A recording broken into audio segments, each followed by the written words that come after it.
ഇത് ഞാൻ ബൈ ചെയ്തിരുന്നത് ബിഗ് മാർട്ടിന്നാണ്. ഇത് ഹെൽത്തി ആണ്, ശരീരത്തിന് സ്ട്രോങ് ഒക്കെ ആവും.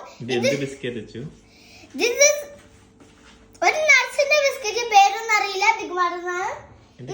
ഇതില് 4 ഉണ്ടായിരുന്നു, അത് ഞാൻ കഴിച്ചിട്ടുണ്ടായിരുന്നു. ഞങ്ങളിപ്പോ മാവ് കഴിച്ചോണ്ടിരിക്കുകയാണ്. ഞങ്ങൾ ഡേറ്റിലാണ്, അത് കാരണം രാത്രിക്കുള്ള ഫുഡാണ്. ഇപ്പൊ ഇത് ഇത്ര തന്നെ ഉള്ളൂ. ഇപ്പൊ ഞങ്ങൾ ഈ വൈദ്യനങ്ങൾ ചുട്ടോണ്ടിരിക്കുകയാണ്. അതും ഇത് ഈ വൈദ്യനങ്ങ എന്തെന്നാണ് അറിയില്ല. ഉമ്മ എന്തൊക്കെയൊക്കെ ഉണ്ടാക്കുന്നുണ്ട് ഇതും കൊണ്ട്. അപ്പോൾ ഞങ്ങൾ ഈ വീഡിയോ ഇവിടെ നിന്ന് വെച്ച് വൈൻഡപ്പ് ചെയ്യാണ്.